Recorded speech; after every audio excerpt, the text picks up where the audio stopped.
Twin Cities Adventures here with our Breville Smart Oven Air Fryer Pro playlist. And in today's video, I'm going to be making bourbon glazed boneless chicken bites in the air fryer.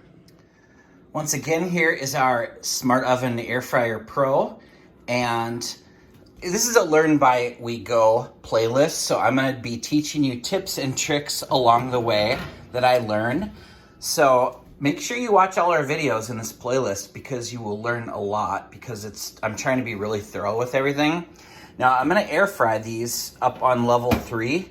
And what I've learned in the past is you want to take out all the other racks because they just get drippings on them and they get really dirty. So since I'm going to air fry this, the motor is, let's see where the motor is in the fans. The fan is right here. So that's what blows. Let me turn the light back on. This fan blows and circulates air.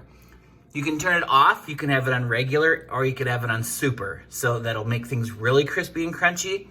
You can see that drippings do get down on this bar here and here, and that's hard to clean.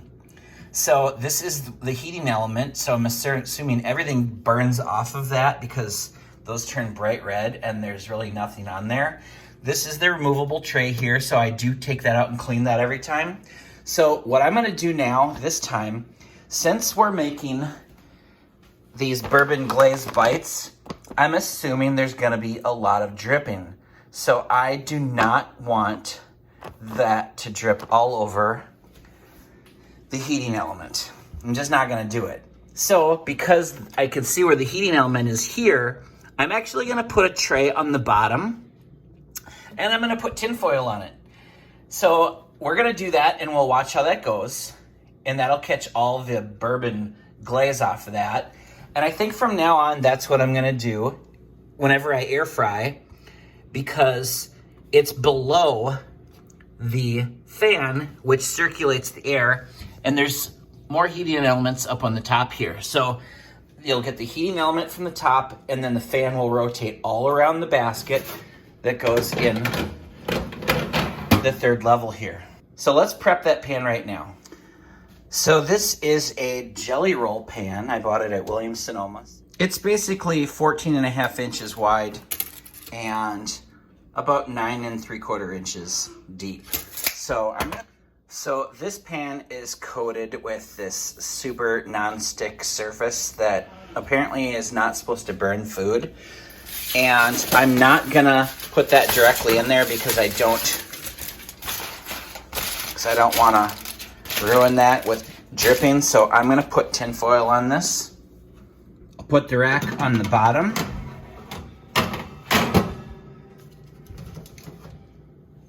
And then we'll put the jelly roll right on top of that.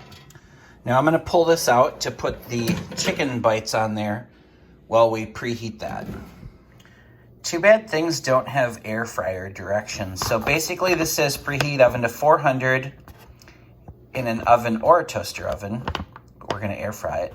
And then bake for 18 to 20 minutes. So I'm gonna do 18 minutes because I find that it does cook quicker than an oven, but depending on how crispy you like it, that will determine how you put the power level on the air fryer fan button. So let's preheat that for 400 degrees. Okay, so it's already on air fry.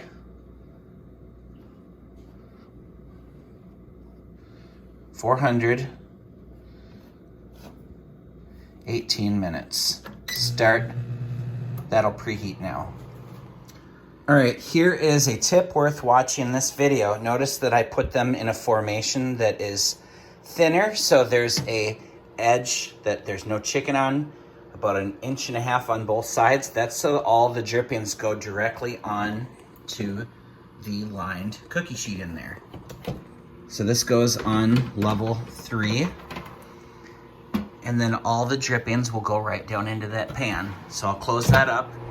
All right, notice here we are at 400 degrees. We're gonna do 18 minutes. The convection oven fan is on normal.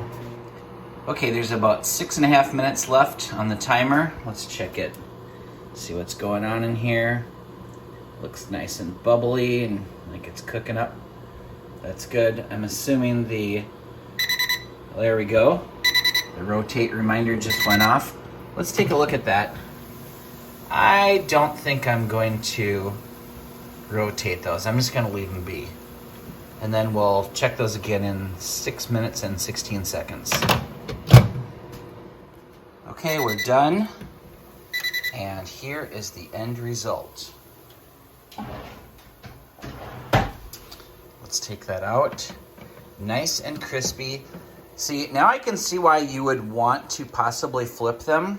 Let's put this on the stovetop and see what the underside looks like.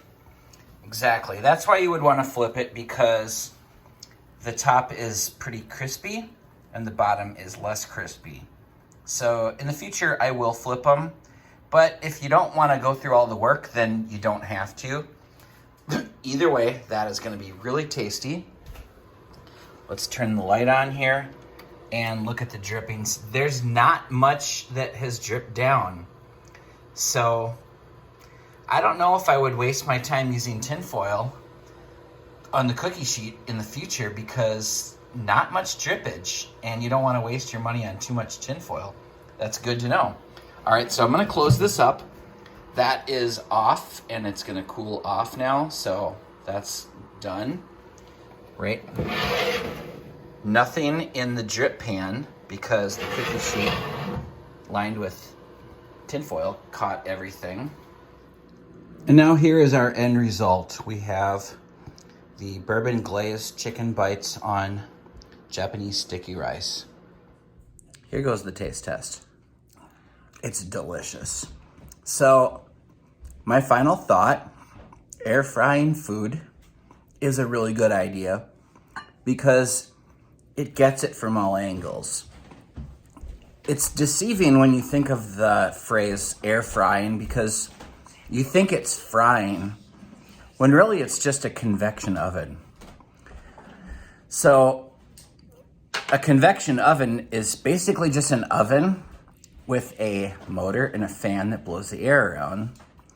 A air fryer is supposed to be when you're cooking something basically on a grate with the heat and the air moving around, so it gets it from all angles.